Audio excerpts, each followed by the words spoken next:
su obra. Rubén Amón, a quien quiero agradecer personalmente y en nombre de la institución, con sinceridad, que estés en Palencia, en tu casa, porque tu apellido lo lleva por bandera. Rubén Amón es de esos escritores y periodistas que no se conforman con contar lo que ocurre, sino que se preguntan por qué ocurre y qué significa. Es una de las voces más sólidas y reconocidas del periodismo español. Yo decía que hoy es un periodista con criterio propio. Su trayectoria en prensa, radio y televisión, en los distintos medios y formatos, su capacidad de análisis y su mirada cultural le sitúan como un referente en el ámbito intelectual y mediático.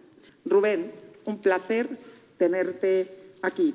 Gracias por acompañarnos y por contribuir con tu obra a enriquecer este debate desde la inteligencia y desde la sensibilidad. A todos ustedes, gracias por estar aquí, porque de Varia Literaria es eso, acercar la cultura a los palentinos para cuestionarnos algunos temas, ¿no? Y a todos los demás, para mí, sin duda, es un inmenso placer ceder la palabra al maestro de hoy, Rubén Amón. Gracias. Muchísimas gracias.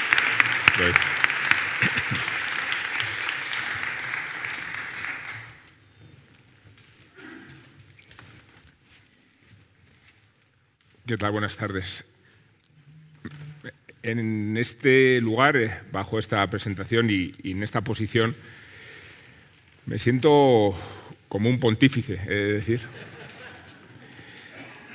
y me sugestiona y me condiciona la solemnidad del lugar, y agradezco no solo tus palabras, Presidenta, también la implicación política, porque los toros, como saben, son víctima de un catastrófico malentendido que pretenden convertirlos en un reducto casposo rancio, en una causa conservadora, anacrónica.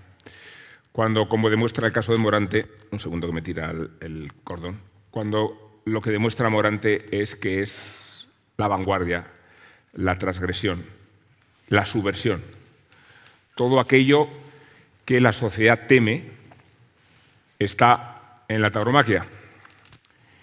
Y la teme porque los toros nos hablan de la muerte, cuando la sociedad la esconde, nos habla del sacrificio de un animal, cuando escondemos la muerte de los animales en su estadística industrial, nos habla de los ritos y de la liturgia, cuando la sociedad contemporánea ha abjurado de todos ellos, nos habla de los héroes genuinos, rodeados como estamos de héroes impostores. Nos habla de un camino de perfección, del mérito, cuando el mérito está considerado uno de los puntos débiles de la sociedad contemporánea, y nos habla del temblor de sentir las cosas que hemos dejado de sentir porque nuestras sociedades se han hecho incoloras, inodoras e insípidas. Así que aparece Morante de la Puebla con un brochazo de expresionismo para sujetarnos en la realidad de las cosas y para conducirnos en estado de trance a su abismo. Venir aquí hoy es, aparte de un honor que damos por hecho, representa en el plano emocional y sentimental muchas cosas. No suelo emocionarme yo, porque creo que un profesional no debe hacerlo, pero no puedo sustraerme a lo que significa Palencia, ni a la cercanía de la avenida que lleva el nombre de mi padre, ni hasta qué punto que yo pueda estar hoy aquí, hablando de toros, en realidad es un ejercicio de testimonio debido al modo y pasión con que Santiago Amón me involucró en este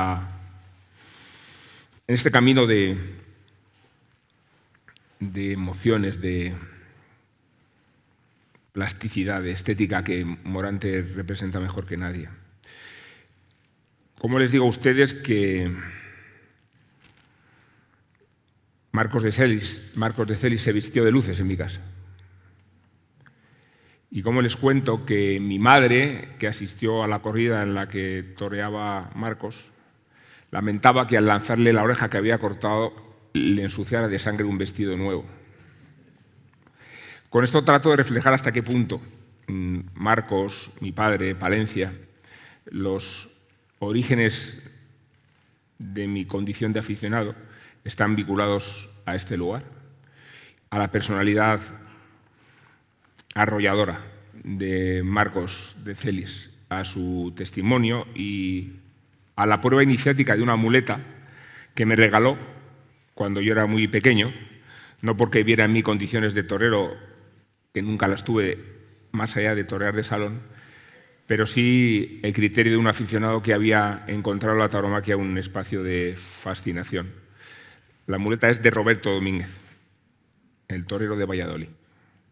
Mi padre decía que Valladolid era una calle de Valencia. Así que seguimos significando el palentinismo de este encuentro y de esta cita.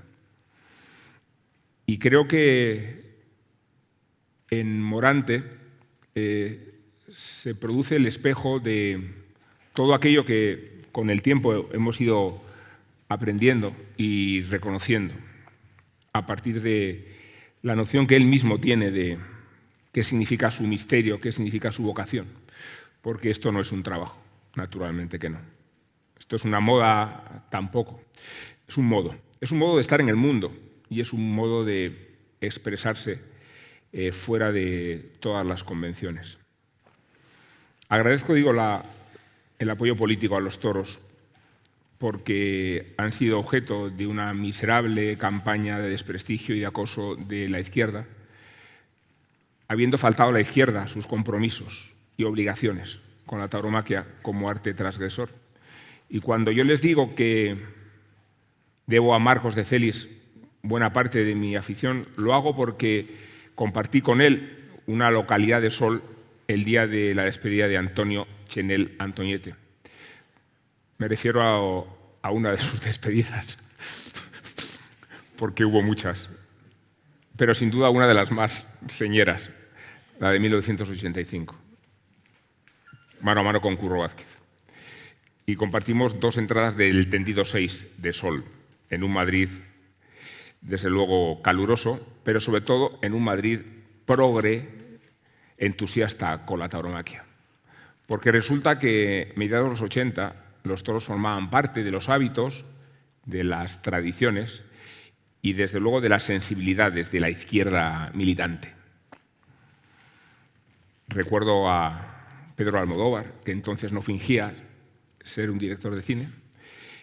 Recuerdo a Joaquín Sabina, a Pere Gimferrer. Recuerdo a Jaime de Urrutia, hijo de crítico taurino, taurino él también hoy, y líder de gabinete Caligari.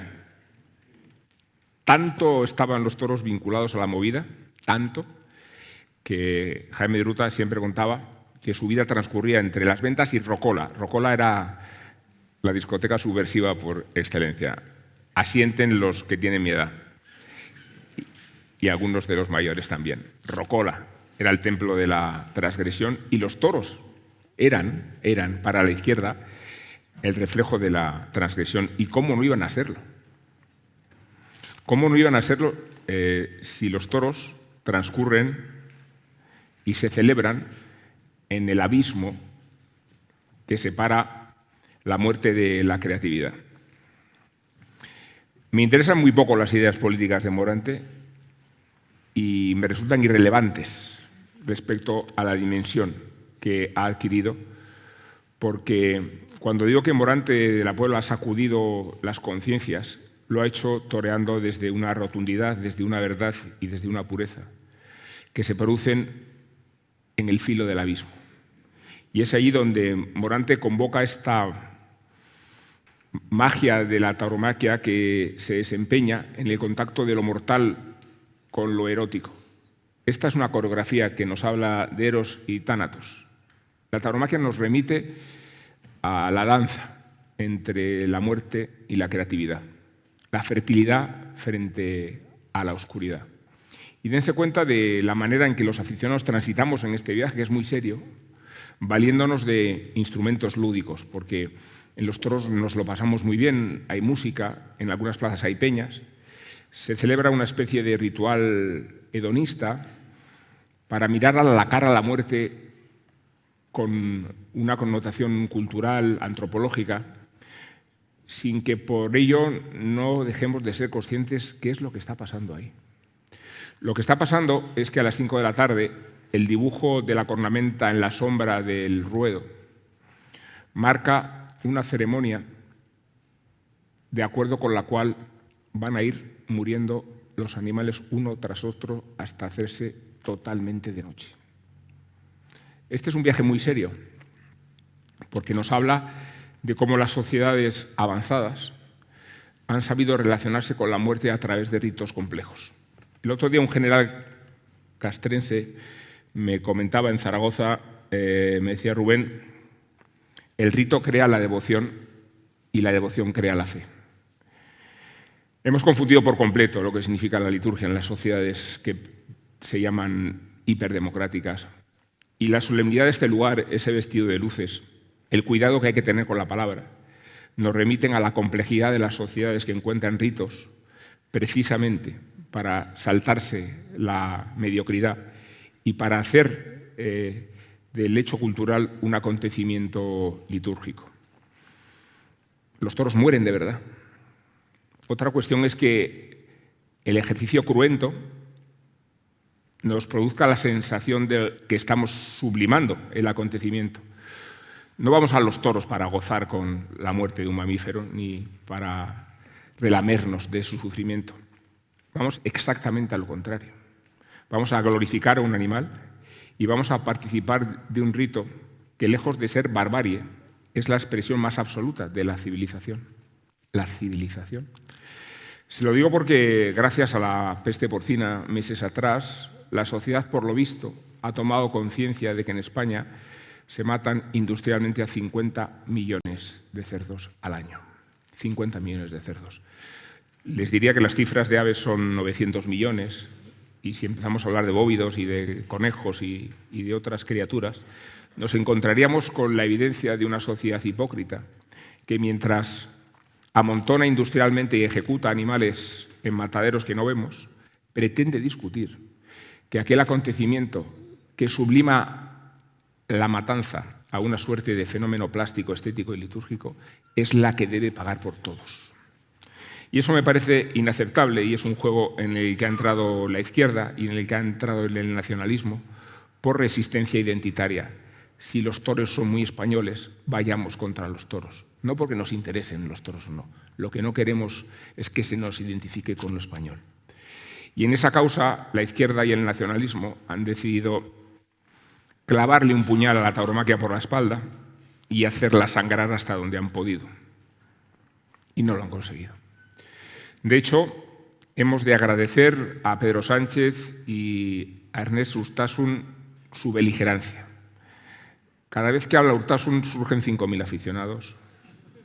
Cada vez que Pedro Sánchez quiere atacar la tauromaquia se hace más fuerte. Y es ahí donde Morante adquiere un valor providencial que no esperábamos. Morante tiene mucho de torero inmenso y mucho de héroe accidental. No porque él no se haya propuesto la misión de levantar los toros de ese acoso que sufren, sino porque había una sociedad cansada de las presiones liberticidas, cansada de decirnos lo que tenemos que hacer, que ha empezado a ir a los toros para vengarse de ese criterio autocrático y vengador, de acuerdo con el cual la tauromaquia es el objeto oscuro del deseo de la política, ¿no? De la política de izquierdas y nacionalista. Y resulta que, para ver qué sucedía allí, qué es esto que nos quieren prohibir, se produce una insólita avalancha de jóvenes, millares y millares de jóvenes, que empiezan a frecuentar la plaza, muy bien no, sin saber a lo que van, pero convencidos de que están asistiendo a un acto de rebelión, a un acto político. Y sí, los toros han adquirido una dimensión política porque la política ha intentado reventarlos. Y cuando se produce la reacción, el milagro que estamos viviendo, el milagro que representa a José Antonio Morante de la Puebla consiste en que íbamos a los toros para llamar hijo de puta a Pedro Sánchez, no yo, y nos encontramos con la epifanía de un torero que nos transforma. Y asistimos al acontecimiento de una revelación que hace de la tauromaquia un arte, una impresión que nos conmueve, que nos abruma y que nos deja con la sensación, ¿y esto? Y planteo la pregunta porque viendo a Morante en Marbella este año, compartí plaza y asientos con 4 cubaitíes, sin particular conocimiento de aquello que iban a ver, y los veía transformados ante el morantismo sin saber, desde luego, que es una Verónica, que es un delantal y que es una giraldilla. Pero involucrados de tal manera con la verdad de lo que estaban viendo que llegué a pensar cómo debe ser encontrarte en edad adulta siendo cubaití con un fenómeno que te abrasa según lo ves, por mucho que no lo entiendas. Y qué interesante es esa clave instintiva que sin filtros culturales ni conocimiento te eleva hasta una impresión desproporcionada en una sociedad tan mansa, tan vasalla y tan previsible. Los toros rompen con todos los cánones, ¿no? Y pienso en los jóvenes que han ido. Los podemos caricaturizar como fascistas, como cayetanos, pero podríamos tener presente que una vez asumida su facción política, a mí lo que me interesa no es el motivo por el que van, me interesa el motivo por el que han vuelto. Y han vuelto porque no hayan visto ni vivido nada igual. Ni ellos, que acaban de ir a los toros, ni yo, que llevo yendo toda la vida. A la distancia que me separa de ti, le dije a Morante en Ronda, y no me arrepiento, en la Real Maestranza de Caballería: Morante, es usted un torero insoportable. Y me explico, como me expliqué en su presencia. Me refería al impacto que produce la radiación del morantismo en su plenitud, a lo que supone de conmovedor, de rotundo, de extremo, observar cómo Morante torea y cómo nos conduce a un estado de trance del que después tenemos que reponernos. Le dije que era un torero insoportable y le dije que yo no acudía a Ronda en calidad de conferenciante, sino de convaleciente, porque Morante nos hace convalecer. Tanto es así que después de una de sus apariciones, puede que parezca todo esto muy exagerado, pero saben ustedes que es verdad. Después de una de esas apariciones tenemos que irnos de la plaza porque no resistimos. No es una cuestión de despreciar ni menospreciar lo que tienen que hacer los otros toreros del cartel, pero cuando Morante llega a la plenitud no tiene sentido seguir en la plaza y nos vamos. Yo tengo amigos que se meten en la cama para reponerse, otros que deciden emborracharse, que es una magnífica solución. Organizamos terapias de grupo para compartir aquello que hemos vivido. Nos quedamos en los arrabales de las plazas, tratando de conservar lo más intenso de la experiencia, y nos percatamos de que tenemos la historia delante. Tan manido está el adjetivo histórico que cuando se produce de verdad da hasta reparo mencionarlo, pero habrá que decirlo. Me recordaba la campaña de Nike de LeBron James, y esto ya sé que no es un argumento muy cultureta, ¿qué le vamos a hacer? Pero la campaña de Nike de LeBron dice: sois testigos. Y yo os digo a vosotros, les digo a ustedes, somos testigos. Y así surge este libro. Surge del espacio que ocupaba en mis entrañas todas las experiencias vividas. Si no hubiera escrito este libro, mi convalecencia hubiera sido muy difícil. Hubiera estado encamado, no sé si 2 o 3 meses. Hubiera padecido de morantismo, como se padece el síndrome de Stendhal cuando uno asiste a una manifestación estética extrema. Ya saben que el escritor francés tuvo que acotar y definir este concepto médico-cultural cuando somos objeto de una experiencia cultural que nos termina por arañar, por abrasar, de la que tienes que convalecer. ¿Y a usted qué le pasa? Pues padezco el morantismo. Y me alegra padecer esta enfermedad porque, dosificada, me conduce a estados de gloria. El problema es que Morante ha emprendido una regularidad que nos está empezando a agotar. Quienes estuvimos en el puerto el año pasado, vimos 4 faenas de 4, ¿no? Con el toro bueno, con el malo, con el viento y sin el viento. Estamos asistiendo a un acontecimiento histórico porque no ha habido un torero como Morante. Entramos aquí en una discusión presentista que tiene que ver si se pueden establecer comparaciones con épocas anteriores. Yo he hecho una encuesta entre viejos maestros, y digo lo de viejos con el mayor de los respetos, entre maestros que han alcanzado a ver a Antonio Ordóñez, porque tampoco sobreviven muchos que conocieran épocas pretéritas. Hablo de Paco Camino, que ya murió, hablo del Viti, que como ustedes saben se encuentra en situación mental difícil. Hablo de Curro Vázquez, de Roberto Domínguez, el torero de Valladolid. Hablo de Luis Francisco Esplá. Y les pregunto, ¿y qué pensáis, no? La respuesta es siempre la misma: no hemos visto nada igual. ¿Y cómo vamos a haber visto algo igual si Morante de la Puebla, en particular de la pandemia hacia nuestros días, en estos 5 años, se ha puesto a torear en el sitio de José Tomás con la mejor dimensión artística de sí mismo? Pero ¿cuándo en la historia ha habido un torero que reúna con esa asombrosa naturalidad el poder, la técnica y el valor, junto con una dimensión plástica y estética que además nos remite al patrimonio de la conciencia de todas las tauromaquias?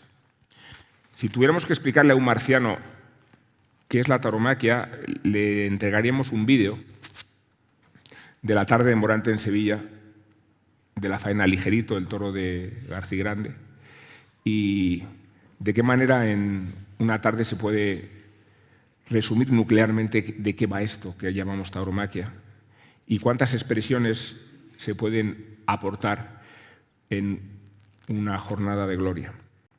La plenitud. Morante nos ha enseñado el camino de la plenitud y desde esa misma plenitud observa la historia con una posición soberbia que me parece justo acreditarle. Digo que tiene dentro de sí todos los toreros, no porque los imite, sino porque los metaboliza. Tiene dentro de sí a Joselito y a Rafael, el gallo. Tiene dentro de sí el empaque y la hondura de Ordóñez y tiene dentro de sí el desgardo de Rafael de Paula. Quienes lo vimos este año en Jerez, yo digo este año porque sigo todavía a los efectos del morantismo, citar con la mano izquierda a Paulao, identificamos ese homenaje a Paula en Jerez concebido desde la misma naturalidad con que hace unos años en Córdoba. Morante pegó las primeras manoletinas de su vida, sabiendo que estaba en Córdoba y habiendo visitado por la mañana el cementerio donde está la tumba del maestro. Morante es todos los toreros sin dejar de ser él mismo. Y por ser, es hasta el Pana, el desgraciado torero mexicano que se encadenó a la Plaza de Toros de México buscando una oportunidad y el día que se la dieron no solo protagonizó un brindis que no puedo recordar aquí porque sería un poco obsceno, pero dijo el Pana: ya que me voy, me quedo. Y convirtió la tarde de su despedida en la tarde de su reaparición, como ha sucedido con Morante en ese 12 de octubre de los Milagros, que ha provocado cierto estupor en los sectores antimorantistas, que por lo visto los hay, sectores antimorantistas, reprochándolo a Morante las lágrimas que hemos derramado en vano. Y yo digo, será mejor que Morante siga toreando a que no lo haga, ¿no? Si tuviera que hacer yo una lista de los toreros que sobran, no solo no acabaría nunca, el último sería Morante de la Puebla. No es lo mismo ser el mejor torero que hemos visto con la inercia de la sociedad a favor que con la sociedad en contra. No es lo mismo responsabilizarse de la tauromaquia cuando goza de su mejor salud, de cuando está sometida a unas presiones insoportables.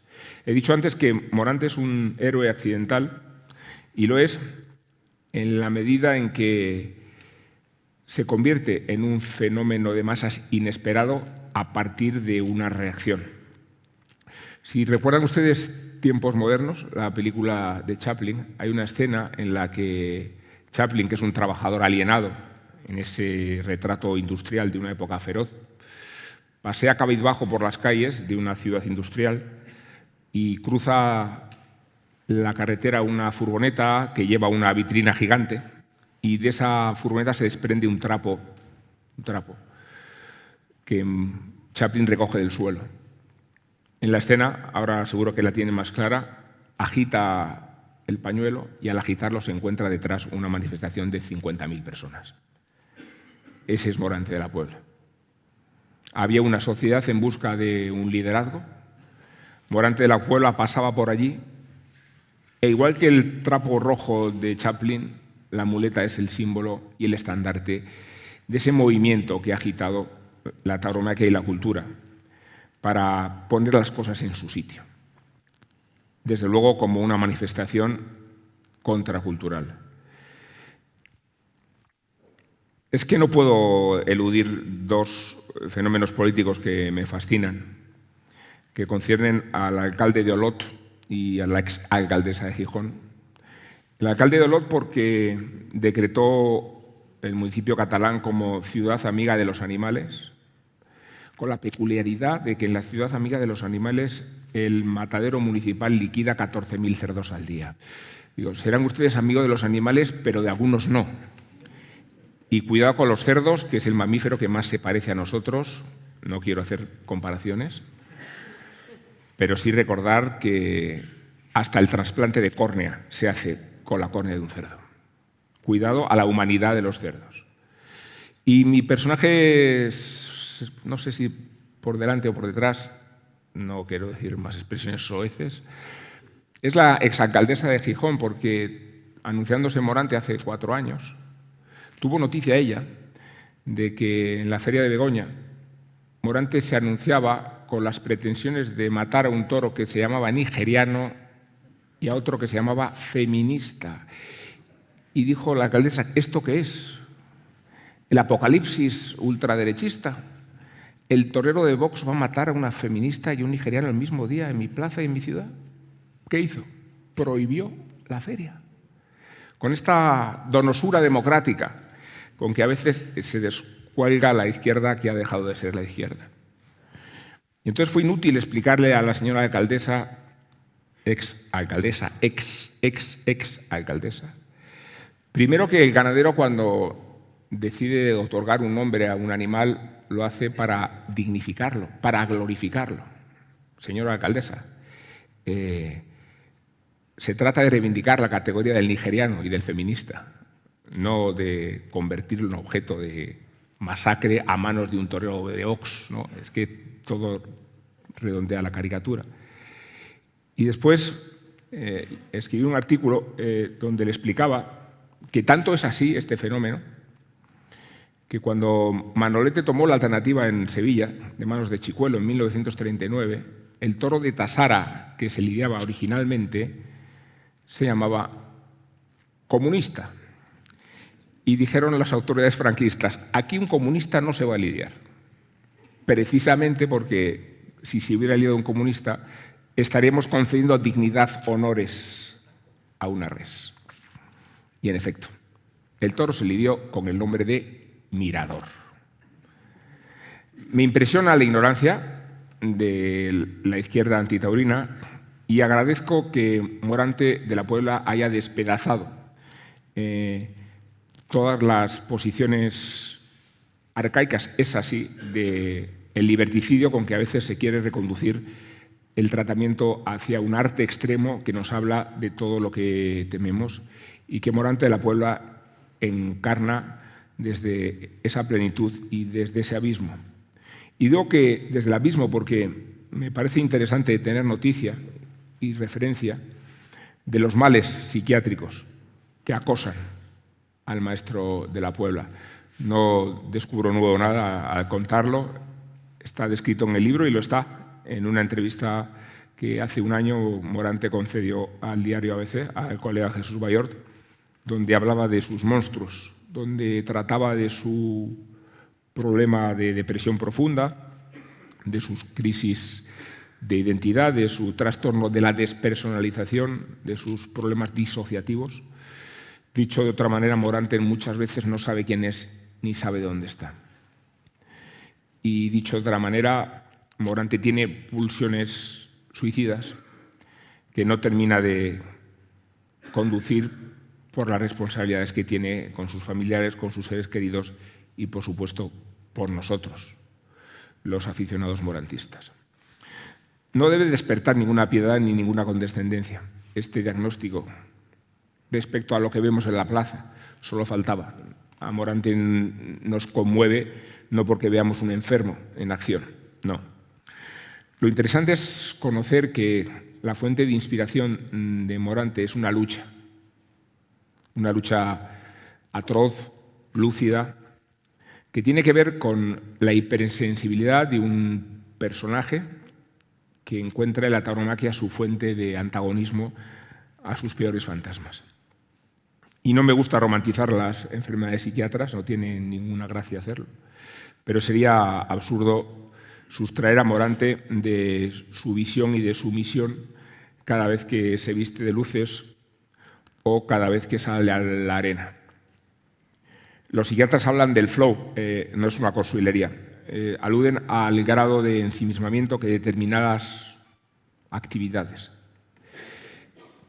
pueden representar a una persona enferma, de manera que, abstrayéndose de todo por los requisitos de un animal que te quiere arrancar la cabeza, pongamos por caso,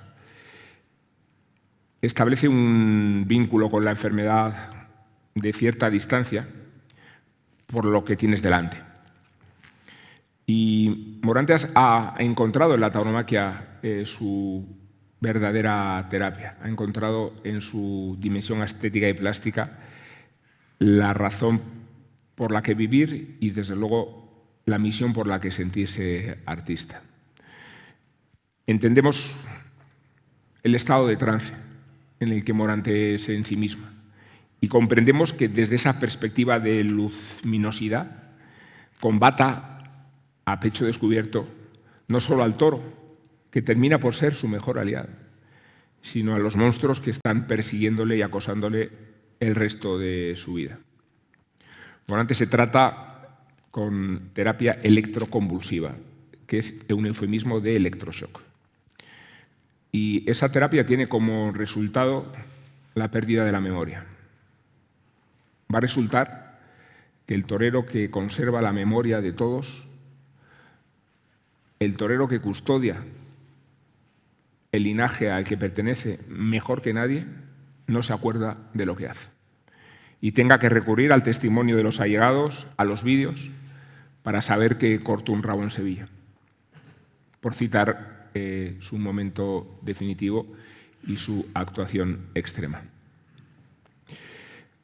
Creo que este episodio es ilustrativo de la excepcionalidad de Morante y que nos convoca a todos aquellos artistas atormentados que encontraron en la expresión estética su manera de vivir. Es sencillo acordarse de Francisco de Goya, por supuesto, y de las pinturas negras. Es sencillo acordarse de Beethoven y de cómo la sordera y el aislamiento repercuten en las últimas sonatas, que son lúgubres, fúnebres y enormemente depresivas. Claro que nos acordamos de Van Gogh y de hasta qué punto, entre la absenta y los delirios psiquiátricos, sobrevive una pintura que transformó el rumbo del arte. Cuando el impresionismo parecía establecer el canon, Van Gogh lo condujo a un lugar inesperado. Y tiene sentido situar a Morante entre esos artistas hipersensibles, superdotados, que, no habiendo formado parte de ninguna escuela, tenían desde sus orígenes ya este sesgo mesiánico que podemos mencionar, aunque se nos tache de hiperbólicos, y que desde luego la madre, doña Josefa, no duda en significar cada vez que lo recuerda. Hablando con doña Josefa en la Puebla, decía que Morante le prometió que su primera oreja sería para ella, con la peculiaridad que Morante tenía 1 año y medio. Morante se hizo torero porque, visitando un mercadillo de Sevilla, se encontró con la revelación de un vestido de luces y dijo: quiero esto de regalo de Reyes. Y no había manera de contentar al muchacho, al pequeño Morante, ni con el Scalextric, ni con el balón, ni con el Ibertren, hasta que le regalaron lo más parecido a un vestido de luces, que no era como este, aunque sí de este color, y a que le faltaban las medias rosas. Y el niño Morante se lo dijo a sus padres: ¿dónde están las medias? Tiene mucho que ver Morante con esta noción casi instintiva mesiánica, porque las primeras imágenes que conocemos lo identifican con 5 años en su pueblo, haciendo una larga cambiada a su primo, Juan Carlos, que lo ha acompañado hasta la última tarde y que lo va a hacer desde que comience la próxima temporada. Porque Morante lo sabía todo ya, cuando tenía 5 años. En estas comparaciones que hacemos con otros artistas, creo que en realidad la que mejor define al morantismo, a Morante, es Picasso. Y digo que Picasso porque, si conocen la ejecutoria del maestro, ya saben que su formación académica era de tal envergadura que ganó el Premio Nacional de Pintura jovencísimo, a partir de un cuadro figurativo que nos desconcertaría hoy por su peso y espesor académico. Picasso tiene una frase que es: cuando tenía 5 años pintaba como Leonardo da Vinci y me han hecho falta 80 para pintar como un niño. Yo entiendo que en esta despedida de Morante y en esta reaparición tiene algo que ver la idea de intentar torear como un niño, después de haber toreado como Joselito cuando tenía 5 años. Y que nos encontramos en una oportunidad que nos brinda el morantismo a partir del torero absoluto. De ahí que tengan sentido ciertas analogías con el pasado, y de ahí que se pueda hablar con toda franqueza de si es o no el mejor torero de la historia. Él tiene una noción de lo que significa su linaje, no solo en los aspectos más solemnes, y se me ocurre citar entre ellos el caso de su devoción a Joselito el Gallo. Como saben, Morante compró el escritorio de José Gómez Ortega, compró su biblioteca, el capote de Paseo Negro y Azabache y la montera, que tenía como si fuera la mitra de un papa, sin miedo a ponérsela, pero con todas las reservas que suponía elegir el momento adecuado. Y llega ese momento en que Morante decide, pues, a ver cómo me queda la montera y a ver si va a resultar que está hecha a mi medida. Y como dice la leyenda artúrica, solo puede extraer Excalibur de la piedra el héroe que está llamado a hacerlo, pues a Morante la montera de Joselito le encajaba como un guante.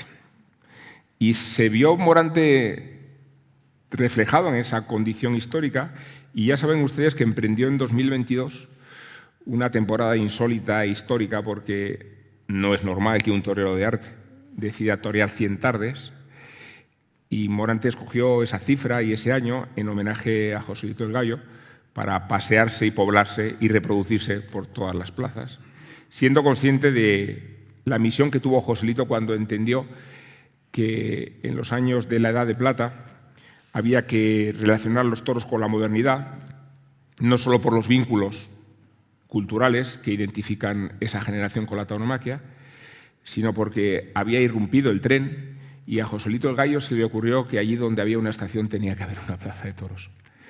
Podemos entender así que Joselito en esos tiempos fuera capaz de torear 100 tardes, y Morante se ha dejado llevar por ese linaje hasta convertirse en un heredero del joselitismo, sabiendo que era una puerta de entrada a todas las referencias de la tauromaquia. En Morante vemos a Joselito, claro. He dicho antes que veíamos el aplomo de Ordóñez y que veíamos la exuberancia de Rafael de Paula, pero les voy a contar que en una peripecia americana que le llevó por una de sus mejores temporadas, en México, en Manizales. Vean ustedes un vídeo que hay en Manizales donde el muletazo dura tanto tiempo que los espectadores dicen olé 2 veces. Bien, pues en esa campaña Morante decide hacer escala en Cuba y promete a la cuadrilla un poco de paraíso después de tantas presiones. Y Rafa Cuesta, banderillero retirado, cuenta con mucha gracia que lo único que hicieron en Cuba fue ver Currito de la Cruz, la película de Rafael Gil que tiene como protagonista a Pepín Martín Vázquez. De manera que Morante, que es un estudioso y un fanático de la tauromaquia, aprovechaba esas circunstancias para buscar en cada torero ese rasgo, esa peculiaridad que luego él termina asimilando. Torero de toreros sabemos lo que significa y es el torero favorito de los toreros, los que están más proclives y predispuestos a una tauromaquia como la de Morante. Y torero de toreros significa que Morante los lleva todo dentro. Todos los toreros los lleva dentro y creo que llevaría también dentro a Marcos de Celis, por la pinta que tenía Marcos.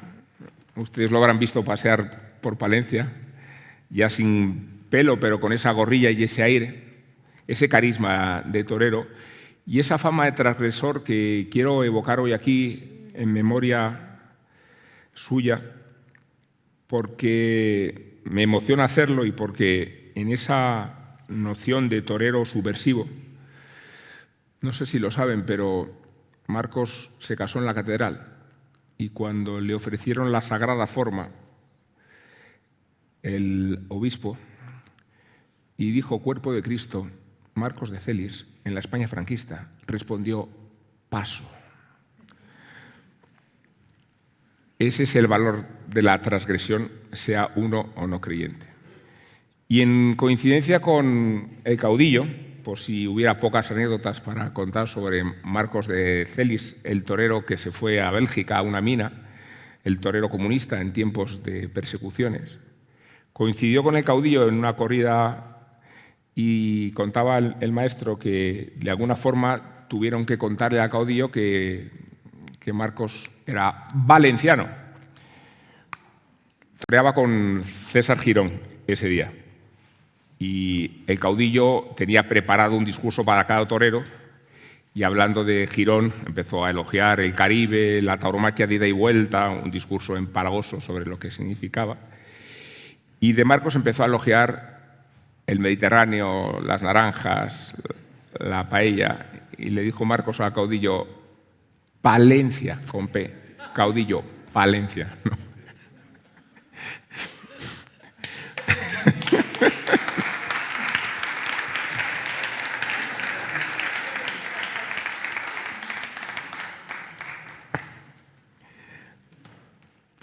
Marcos de Celis era amigo íntimo de Antonio Chenel, de Antoñete. Tenía sentido que estuviéramos juntos en la despedida. Y me ha parecido conmovedor que Morante de la Puebla eligiera a Antoñete como su última causa en el contexto del respeto a los viejos toreros y a lo que han representado. Y no siendo Morante en principio un antoñetista ni un chenelista ortodoxo, decidió y pensó que cómo era posible que en la Plaza de Madrid no hubiera un monumento dedicado a Antonio Chenel. Y se movilizó con su sentido del compromiso hasta el extremo de conseguir que se acartelaran matadores que habían dejado de hacerlo hace muchos años. Me refiero naturalmente a Curro Vázquez y a César Rincón. Y estuvo Morante buscando un toro ensabanado, un toro blanco, de Osborne. Y por si hubiera dudas, un sobrero también, no sucediera que lo echaran para atrás. Y Morante se presenta en las ventas un 12 de octubre con el monumento delante, significando así su extremo compromiso con la tauromaquia. Me contaba justo el sastre que había pedido Morante si se podía hacer un vestido de corto de festival. lila, como el de Antoñete, y lo terminaron por descartar, pero sí convino Morante que tenía que salir al ruedo vestido de lila y oro. Yo les he dicho antes que hay tardes en las que uno no puede soportar lo vivido. Ese 12 de octubre, en mi caso, las circunstancias se amontonaban porque desde la muerte de mi padre, Santiago Amón, de quien se ha ocupado de mí ha sido Curro Vázquez. Y toreaba Curro Vázquez ese festival, 23 años después de haberse puesto de luces y en unas circunstancias insólitas, puesto que tenía 74 años. Y es verdad que el maestro estaba como un pincel, pero recuerdo con emoción la última noche, velando armas todos en el Hotel Wellington. Para ese festival, Curro Vázquez se hizo 2 trajes para un festival, 8 capotes y 4 muletas. Y desde esa posición de grandeza transcurrimos la noche eligiendo por fin qué vestido se ponía y apareció su hermano, el antiguo mozo de espadas, con un paquete en un plástico y le dijo: Curro, tú verás lo que haces, pero yo te he traído la última camisa que te pusiste cuando toreaste de luces. Y Curro, pensando que era imposible que le cupiera, con cierta resignación empezó a probársela y según se la probaba, resultaba que la camisa estaba hecha a su medida. Pues bien, Curro Vázquez hizo el paseillo, invitado por Morante. Vivimos esa emoción sobrenatural, asistiendo a las tauromaquias que muchos aficionados no habían visto nunca. Y nos encontramos con, otra vez, miles y miles de chavales que retrocedían en el tiempo para encontrarse con otras épocas y saber apreciar hasta qué punto la tauromaquia había transformado sus vidas. Lo que sucedió por la tarde ya lo saben. Lo que sucedió por la tarde es que Morante de la Puebla estuvo a punto de ser reventado por un toro, cayó exánime en el medio de la plaza, se sobrepuso y resucitó, y a ese toro le cuajó una faena que todavía produce temblores a observar y ver, porque resulta que Morante no solo es el mejor torero que hemos visto, es el mejor torero en el vídeo que ha habido nunca.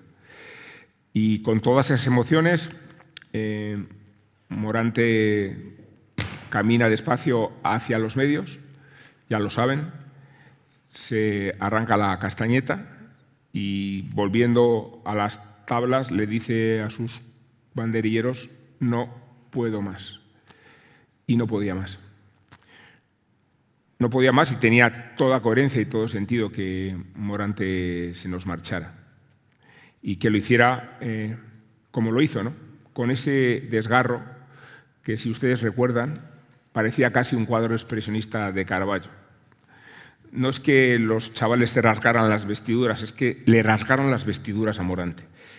Ni un hilo de oro queda del vestido, lo tiene justo y parece un sujeto de idolatría extremo. Morante desencajado y extraviado, en volandas, saliendo por la puerta grande de las ventas y asomado a la M30, después de haber cortado las 2 primeras orejas de su vida a un toro en Madrid. Ya saben que era su segunda salida a hombros.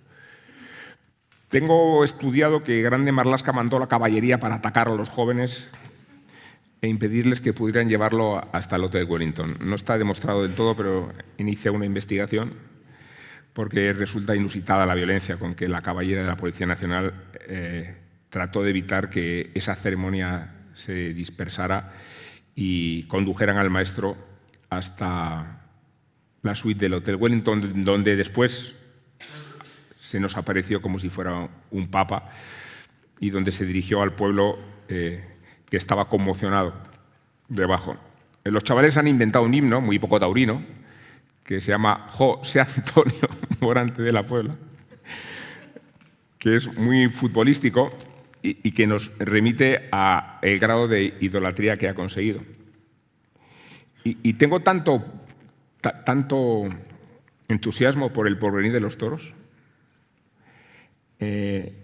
Primero porque Morante ha hecho entrar a los nuevos aficionados por el canon de la exigencia y de la pureza.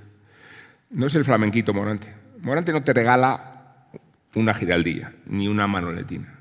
A Morante se entra por el Cantejondo y desde esa perspectiva todos los iniciados están aprendiendo un canon estético que formaliza vínculos mucho más intensos con la tauromaquia de cuanto sucede con toreros populistas efímeros, cuya tauromaquia de pirotecnia resulta más atractiva superficialmente, pero no tiene los códigos de hondura ni de profundidad que reviste el morantismo. Y después porque allí donde los medios de comunicación de la izquierda y algunos medios públicos convirtieron la tauromaquia en un acoso, en realidad, fíjense cómo han cambiado los paradigmas informativos, que el 85% de los jóvenes solo se informan a través de las redes sociales. De forma que la censura, la propaganda con la que la izquierda y el nacionalismo acosa a los toros, se ha encontrado con la sorpresa de que en realidad nadie lee periódicos, ni ve la televisión, ni escucha la radio, y esto me afecta mucho, seriamente, pero yo soy el último de una estirpe ya en extinción. Y sin embargo, a través de las redes sociales, el morantismo ha supuesto un canal de comunicación descomunal multimillonario que ha hecho imposible la idea de frenar el interés y la repercusión de la tauromaquia. Tiene dicho Peter Brook de Samuel Beckett que el dramaturgo irlandés era capaz de contarnos el océano a través de una gota. Ha sucedido con Morante que a través de un solo natural, pongamos cuajado en Nazaret o en Sevilla, se puede asistir a la esencia de la tauromaquia misma. Precisamente porque la viralidad de nuestro tiempo requiere consumo de imágenes de muchísimo vértigo, resulta que Morante, que no tiene estrategia, que no tiene página web, que no tiene redes sociales, se transforma en un objeto de culto a partir de generaciones que cultivan un lenguaje audiovisual que en otras generaciones resulta insólito y que, sin embargo, nos propone nada menos el porvenir de la fiesta. Por eso yo quiero terminar esta conversación con ustedes desde una perspectiva enormemente entusiasta hacia el porvenir de los toros. Necesitamos antitaurinos como Sánchez y Urtasun. Yo sé que estamos hartos en otros ámbitos, pero a la tauromaquia nos viene muy bien. ¿Cómo serán los toros que, para encontrar argumentos subversivos, el cineasta catalán más transgresor ha tenido que recurrir a ellos? Y me refiero a Albert Serra, que ha hecho de Tardes de Soledad la bandera de la subversión. Fíjense si está agotado el discurso cultural y amansada la nomenclatura cultureta, que los toros son realmente el espacio de transgresión. Me da muchísimo miedo los taurinos. Están perfectamente capacitados de desaprovechar la mayor corriente y el flujo juvenil que ha habido nunca en la historia. Y aún así, siendo conscientes de que Morante va a dejar un cráter allí donde está, nos señala el camino. Creo que tenemos que celebrar la prórroga de Morante con entusiasmo y con generosidad.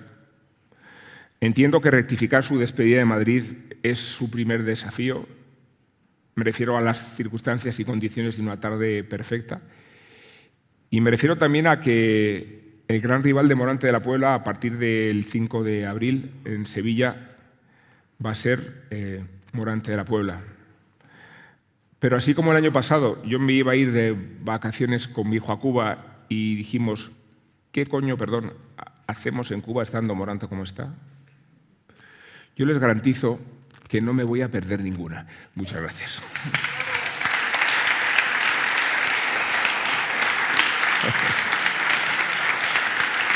Gracias. Enhorabuena. Gracias. Gracias.